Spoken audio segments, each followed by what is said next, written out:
Welcome back to our channel guys. दोस्तों आज की वीडियो में हम बात करने वाले हैं इनकम टैक्स में मिलने वाले एक काफी ज्यादा टैक्स सेविंग ऑप्शन के बारे में, जिसके बारे में कहीं ना कहीं सुना हम सबने होता है और जिसके बारे में पता हम सबको होता है, बट हम उसका बेनिफिट लेने के टाइम पे उसका बेनिफिट नहीं ले पाते। जी हाँ, आज की वीडियो में हम बात करने वाले हैं HUF के बारे में, यानी कि हिंदू अनडिवाइडेड फैमिली। ये इनकम टैक्स में ही एक ऑप्शन है और इसका बेनिफिट हम ले सकते हैं, जिसको अगर हम सिंपल लैंग्वेज में बोले कि अगर हम डिडक्शंस की बात करें, हमारे डिडक्शंस डबल मिल सकते हैं, हमारे एग्जेम्पशंस डबल मिल सकते हैं। हम कैपिटल गेन में अगर एग्जेम्पशन की बात करें तो वो भी हम डबल क्लेम कर सकते हैं। जी हाँ, तो जुड़े रहिए इस वीडियो के साथ और आज की वीडियो में हम देखेंगे कि क्या है HUF, कैसे हम इसे बना सकते हैं, कैसे इसका रजिस्ट्रेशन होता है, क्या इसकी टैक्स की एप्लीकेबिलिटी रहती है।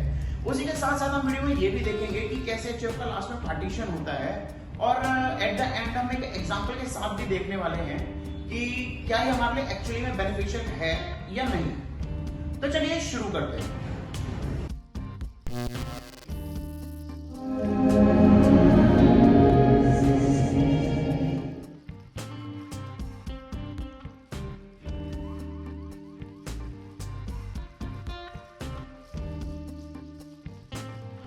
HUF हिंदू अनडिवाइडेड फैमिली, ये बेसिकली आपकी एक सेपरेट एंटिटी है, एक इसकी सेपरेट आइडेंटिटी होती है, बस केवल और केवल इनकम टैक्स की नजरों में। वहीं अगर आप बात करें कि क्या एक सेपरेट लीगल एंटिटी है, तो जवाब है नहीं।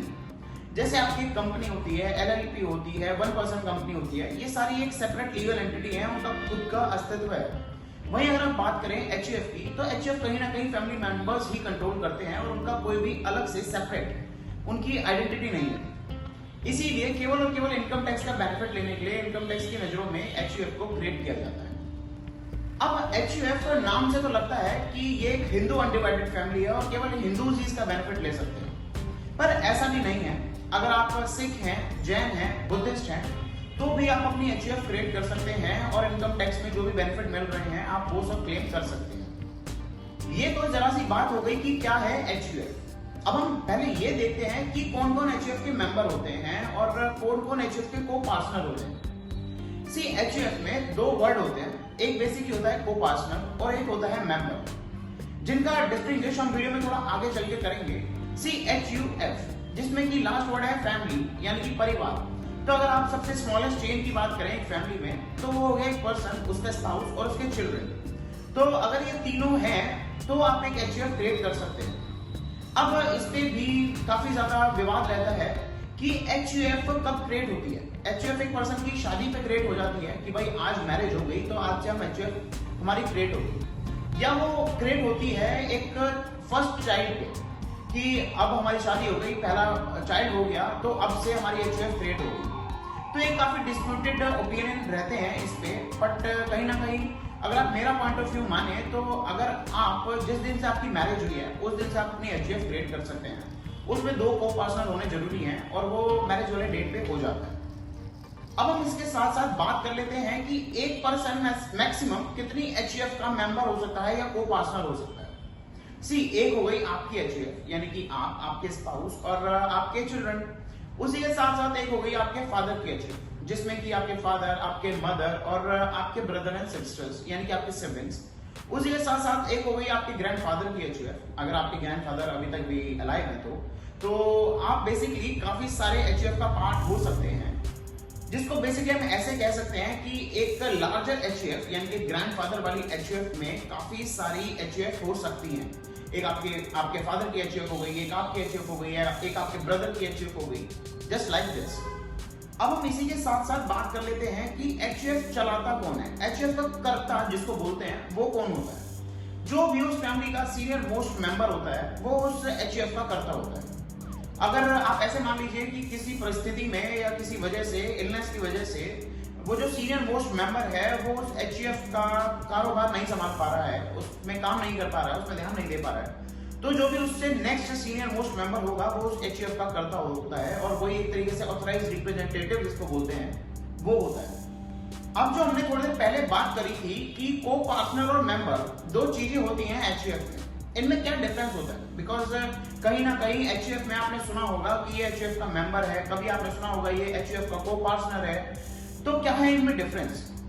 सी जैसे आप अपनी फादर की एचयूएफ की बात करें, आपके फादर हो गए, आपके मदर हो गए और आप सिबलिंग्स हो गए, तो जितने भी ओरिजिनली इसमें लोग हैं ये इसमें होते हैं को पार्टनर। लेट्स सपोज अब आपकी मैरिज हो गई, आपकी जो भी वाइफ है वो उस वाली एचयूएफ का, आपके फादर की एचयूएफ का पार्ट तो है, यानी कि मेंबर तो है, पर वो उसमें को पार्टनर नहीं है। अब क्या डिफरेंस है दोनों चीजों में अगर हम मेंबर बन ही गए? जब बात आती है एचयूएफ की पार्टीशन की, तो एक को पार्टनर ही एचयूएफ में पार्टीशन के लिए डिमांड कर सकता है। लेट्स सपोज आप फ्यूचर में जाके अपने फादर को बोलते हैं कि अब हमें अपना अपना बिजनेस डिवाइड कर लेना चाहिए और हमें इस एचयूएफ को खत्म करना चाहिए, तो आप उस एचयूएफ के को पार्टनर हैं, इसीलिए आपको कह पा रहे हैं। वहीं अगर आप बात करें आपकी वाइफ की, तो वो ये वाला पार्टीशन डिमांड नहीं कर सकती क्योंकि वो उस वाली एचयूएफ की को पार्टनर नहीं है। अब हम आ जाते हैं हमारी एचयूएफ की रजिस्ट्रेशन वाले पार्ट में कि भाई एचयूएफ को हम कैसे रजिस्टर कराएंगे अपने इनकम टैक्स के बेनिफिट लेने के लिए। तो सबसे पहली बात तो एचयूएफ की क्रिएशन की करते हैं। एचयूएफ को कोई क्रिएट नहीं करता, एचयूएफ अपने आप क्रिएट हो जाती है। आप जिस दिन भी आपकी शादी हुई उस दिन आपकी एचयूएफ क्रिएट होगी। अब हम अगर बात करें कि जो इनकम टैक्स में रिकॉग्नाइज करने वाली बात है एचयूएफ को, वो हम कैसे कर सकते हैं? इसके लिए हमें काफी कम और काफी नॉमिनल डॉक्यूमेंट की रिक्वायरमेंट होती है। सबसे पहले तो हमें अपना चाहिए होता है पैन, बिकॉज कोई भी बैंक अकाउंट वगैरह खुलवाने के लिए, कोई भी काम करने के लिए आज की डेट में पैन सबसे ज्यादा नेसेसरी है। तो हम अप्लाई करते हैं अपने पैन के लिए, जिसमें हमें ज्यादा कुछ नहीं करना होता। हमें एक एफिडेविट पे बस डिक्लेयर करना होता है कि आई सो एंड सो पर्सन और इस डेट पे मेरी एचयूएफ क्रिएट हो गई है और मेरी फैमिली में ये मेंबर है। अगर आपको एचयूएफ का एफिडेविट और ये जो डिक्लेरेशन है इसका फॉर्मेट चाहिए, तो इसका लिंक हम आपको डिस्क्रिप्शन बॉक्स में दे देंगे, आप वहां से आसानी से उसको देख सकते हैं। और आपको वो सब फिल करके जो आपका एनएसडीएल की साइट होती है जिस पे आपका पैन अप्लाई होता है, उसी पे आपको अपलोड करनी है। उसमें अगर आपसे मांगे आपके एड्रेस प्रूफ और आइडेंटिटी प्रूफ, तो उसमें जो भी इंडिविजुअल है यानी कि जो भी करता है उसी का आइडेंटिटी और उसी का एड्रेस प्रूफ लगता है। इसी के साथ साथ आपको चाहिए होती है एक अपनी एचयूएफ की स्टैम्प, जिसमें लिखा होता है for so and so HUF और नीचे करता लिखा होता है, यानी कि बेसिकली वो एक ऑथराइज्ड रिप्रेजेंटेटिव बनाने के लिए एक तरीके से आपको स्टैम्प की जरूरत पड़ती है। आपका जैसे ही पैन आ जाए, आप अपने बैंक अकाउंट के लिए अप्लाई कर सकते हैं, आप अपने जीएसटी के लिए अप्लाई कर सकते हैं, आपको जहां जो भी है आप उस पैन कार्ड से सारी जगह अप्लाई कर सकते हैं। अब ये हो गई बात हमारी एचयूएफ की रजिस्ट्रेशन की। तो भाई हमने एचयूएफ बना तो ली, अब हम एचयूएफ में इनकम कहां से लाएं, एचयूएफ में एसेट्स कहां से लाएं? सीधा एचयूएफ में एसेट्स आने के, इनकम आने के, कैपिटल जनरेट होने के बेसिकली 3-4 मेथड होते हैं। सबसे पहले तो यही है कि आपकी एंसेस्ट्रल प्रॉपर्टी जो आपके ग्रैंडफादर से आपके फादर को मिली, फादर से आपको मिली, वो वाली प्रॉपर्टी आप अपनी एचयूएफ में दिखा सकते हैं। उसी के साथ साथ दूसरा ऑप्शन है आपका गिफ्ट्स, कि आप अपने एचयूएफ में जो कैपिटल जनरेट कर सकते हैं वो है थ्रू गिफ्ट्स। उसकी अब आगे चर्चा करेंगे। आपको तीसरा ऑप्शन है आपका जो एचयूएफ में खुद से इनकम जनरेट होती है। ये बेसिकली आपके 3 वे हैं आपकी एचयूएफ में कैपिटल जनरेट करने के, इनकम जनरेट करने के। अब हम बात करते हैं कि गिफ्ट। अगर आप गिफ्ट को ऐसे देखिए कि आप गिफ्ट किन किन से ले सकते हैं। एक आप ले सकते हैं गिफ्ट जो उस एचयूएफ के मेंबर हैं उन्हीं से, यानी कि एचयूएफ जो गिफ्ट ले सकती है कि भाई जो मेंबर हैं वही उसमें कुछ कुछ कंट्रीब्यूशन करते हैं। तो ये तो अपने मेंबर से ही हो गया। तो ये जो गिफ्ट मिल रहे हैं एचयूएफ को, ये तो टैक्सेबल नहीं है, चाहे वो 50,000 के हो, चाहे वो 5 लाख के हो। बट अगर हम बात करें कि किसी थर्ड पर्सन से जो एचयूएफ का मेंबर नहीं है, उससे एचयूएफ को अगर गिफ्ट मिले या कोई अमाउंट मिले, तो उसमें टैक्सेबिलिटी की बात आती है। जैसे कि अगर आपका गिफ्ट 50,000 से ज्यादा टैक्सेबल है, तो जितना भी एक्सेस अमाउंट है वो आपका टैक्सेबल रहेगा। वही अब उसमें आप एक और ओपिनियन भी देख सकते हैं कि भाई अगर आपने किसी ने आपको पैसा दिया भी, तो उस पर आपका कितना टैक्स लगेगा। किसी ने आपको 5 लाख रुपए दिए, उस पे आप सीधा 2.5 लाख तो वैसे निकाल दीजिए, 1-1.5 लाख की आप एटीसी में डिडक्शन ले लीजिए। तो मोटा मोटा 5-10 हजार में अगर आप एचयूएफ में किसी से गिफ्ट लेके 5 लाख की कैपिटल भी खड़ी कर लेते हैं, तो वो कोई बुरा ऑप्शन नहीं है। इसमें एक और अगर आप ऑप्शन सोच रहे हो कि भाई जितनी मेरी इनकम है वो मैं एचयूएफ को ट्रांसफर कर दूंगा, तो वो एचयूएफ के हाथ में ही टैक्सेबल होगी। लेट्स सपोज आप ऐसे सोच रहे हो कि आप अपनी सैलरी अब अपने एचयूएफ में दिखाया करेंगे, तो वो पॉसिबल नहीं है। लेकिन कोई और भी इनकम अगर आप सोच रहे हो कि आप अपने हैंड से आप एचयूएफ में ट्रांसफर कर देंगे और उसमें टैक्सेबिलिटी करवाएंगे, तो इसके लिए सिंपल सा एक फॉर्मूला और एक रूल है कि ये जो आपके हैंड से इनकम ट्रांसफर होती है एचयूएफ में, वो मानी जाती है कि वो आपकी इनकम है और वो आपके ही हैंड पे टैक्सेबल होगी। तो इसीलिए जो मैंने आपको पहले 3 वे बताए थे एचयूएफ में कैपिटल जनरेट करने के, वो इजीएस्ट हैं और उन्हीं को बेसिस लेके एक एचयूएफ का क्रिएशन भी होता है।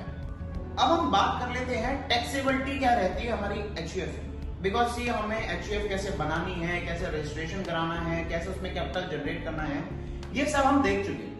तो अब जब कैपिटल जनरेट हो गई, इनकम आ रही है, तो उसकी टैक्सेबिलिटी क्या रहेगी? एचयूएफ की बेसिक आपकी टैक्सेबिलिटी रहती है जैसे आपकी इंडिविजुअल की रहती है, जिसमें अभी का अगर आप स्लैब रेट देखें तो 2.5 लाख तक उसमें कोई टैक्स नहीं है, 2.5 से ऊपर आपका 5%, उससे 5 लाख से ऊपर आपका 20% और बैलेंस पे आपका 30%। जहां हम बात कर रहे हैं टैक्सेबिलिटी की, तो हमें ये भी छोटी छोटी चीजें देख लेनी चाहिए कि क्या हम एचयूएफ से लोन अप्लाई कर सकते हैं।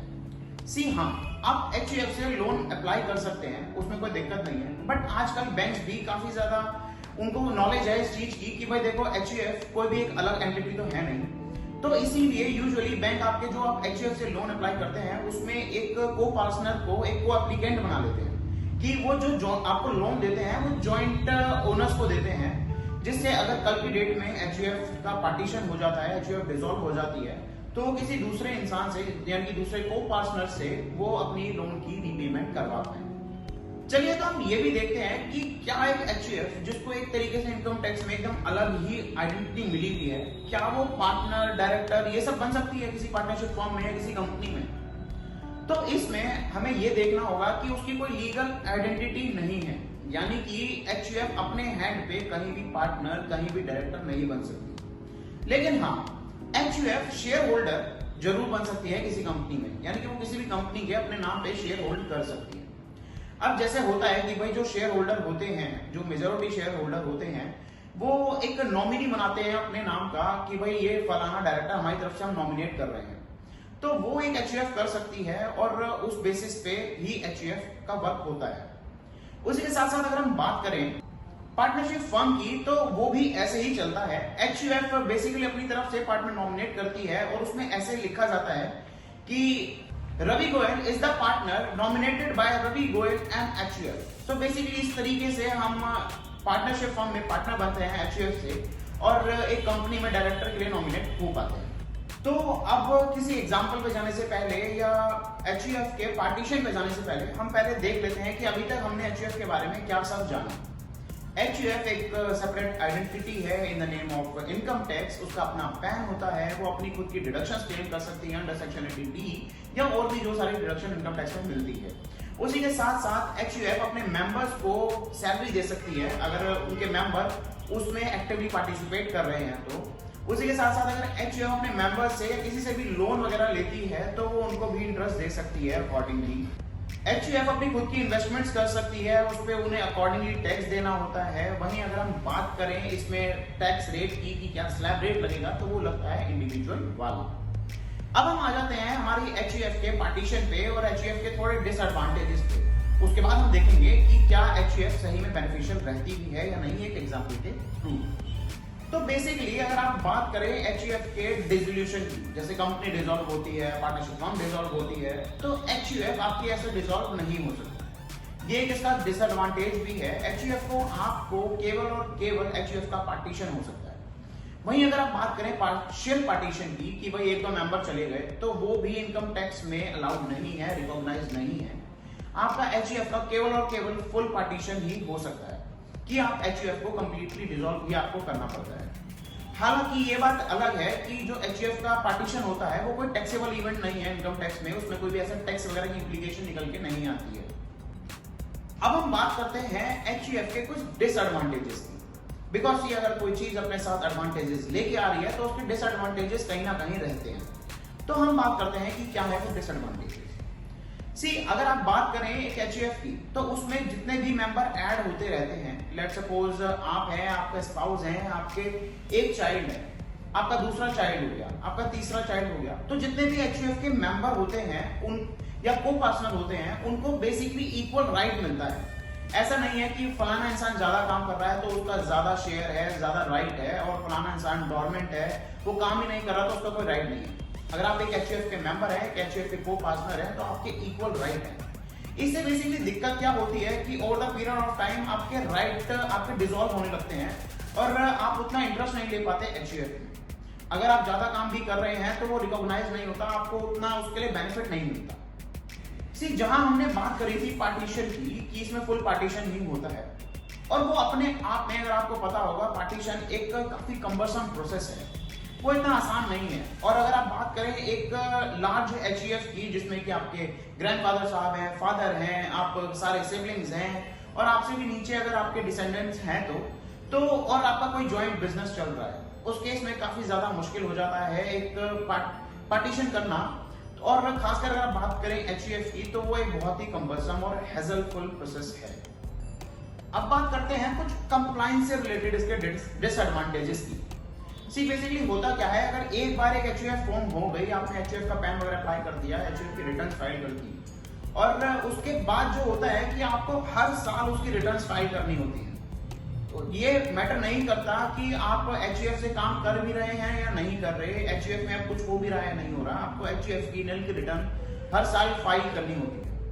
इसका एक और डिसएडवांटेजेस है जो थोड़ा इग्नोरेंस में होता है। लेट्स सपोज आपने कोई एचईएफ क्रिएट कर ली, आपने लाख 2 लाख का उसमें से काम कर लिया, कोई शेयर ट्रेडिंग कर ली या कोई आईपीओ वगैरह में इन्वेस्ट कर दिया, तो बेसिकली होता क्या है, हम वो पैसे और हमको रिटर्न फाइल करनी भूल जाते हैं उस ईयर की, या हमें लगता है कि छोड़ो कौन करेगा, और उसके बाद हमें नोटिस आने लग जाते हैं 148 के या ये असेसमेंट वगैरह के नोटिस। तो उससे हमें लगता है कि हमने अपने साथ क्या गलत कर लिया और रिटर्न्स ना फाइल करके। तो बेसिकली कंप्लायंस के नाम पे अगर आप माने तो काम हो या ना हो, आपको एचईएफ वगैरह के रिटर्न्स फाइल करते रहना होता है। अब हम एक बार समझ लेते हैं इसे एक एग्जांपल से कि भाई ठीक है, हमने इतना सारा झमेला पाल लिया, हमने एचईएफ क्रिएट कर ली, उसका पैन वगैरह सब अप्लाई कर लिया, बट क्या इससे हमको टैक्स में या इनकम टैक्स में कोई बेनिफिट होगा भी या नहीं होगा? तो इसको हम एक एग्जांपल से समझते हैं। लेट्स सपोज मिस्टर ए, जिनकी सैलरी की इनकम है 20 लाख रुपए, वही अगर उन्होंने कोई हाउस भी रेंट पे दे रखा है, तो उन्हें हाउस से जो रेंट आता है वो है 7,50,000 रुपए। तो इनकी जो ग्रॉस टोटल इनकम हो गई वो हो गई 27,50,000 रुपए। इस पर लेट सपोज मिस्टर ए ने डिडक्शन क्लेम कर ली 80C की, जो कि है 1.5 लाख रुपए, तो जो इनकी नेट टैक्सेबल इनकम हो जाएगी वो होगी 26 लाख रुपए। इस पे पूरा टैक्स कैलकुलेट करने के बाद जो हमारा टैक्स आएगा वो होगा 6,16,200 रुपए। वहीं अगर मिस्टर ए ने अपनी इनकम यानी कि अपनी सैलरी की इनकम तो अपने हाथ में ही टैक्स करी, और उनकी जो एचईएफ की इनकम है यानी कि जो उनकी रेंट की इनकम है वो एचईएफ को ट्रांसफर कर दी, और वो एचईएफ के हैंड पे टैक्स हुई। तो हम देख लेते हैं कैसे होगी ये वाली कैलकुलेशन। उन्होंने अपने सैलरी की इनकम पे यानी कि 20 लाख पे तो वैसे ही रही, उस पर उन्होंने डिडक्शन क्लेम कर ली 1.5 लाख रुपए की, तो उनकी नेट टैक्सेबल इनकम हो गई है 18,50,000 रुपए। पूरा टैक्स हमारा निकलता है 3,82,200। और अब हम बात करते हैं जो एचईएफ के हैंड पे इनकम टैक्स हो रही है यानी कि रेंट इनकम की, वो है 7,50,000 रुपए, जिसपे 80C का डिडक्शन हम दोबारा से क्लेम कर सकते हैं एचईएफ के नाम पे। यहाँ पे हमने वो डिडक्शन की वैल्यू ले ली है 1.5 लाख रुपए, तो जो हमारी नेट टैक्सेबल इनकम आ रही है एचईएफ के हाथ में वो है 6 लाख रुपए। इस पे पूरा टैक्स कैलकुलेट करके हमारा बनता है 33,800। यानी कि अब हमने सेपरेट कैलकुलेशन में जो हमारा नेट टैक्स बन रहा है वो है 4,16,000। और वहां पे जो हमारा ओरिजिनल ईमेल था जिसमें हमने एचईएफ नहीं क्रिएट करी थी, उसमें हमारा टैक्स बन रहा था 6,16,200। तो जो हमने नेट इससे सेविंग करी अपनी एचईएफ क्रिएट करके वो है 2,02,000 रुपीज। तो हम ये तो कह सकते हैं कि यहाँ एचईएफ क्रिएशन का हमको बेनिफिट हुआ है। So guys that's it for today's video. In case you like this video then do hit the like button and do subscribe to our channel. हम ऐसी ही इंटरेस्टिंग और इंफॉर्मेटिव वीडियोस के साथ आपसे मिलते रहेंगे। इसी के साथ साथ आप हमको टेलीग्राम चैनल पे भी ज्वाइन कर सकते हैं, जिसका लिंक आपको डिस्क्रिप्शन बॉक्स में मिल जाएगा। Thank you.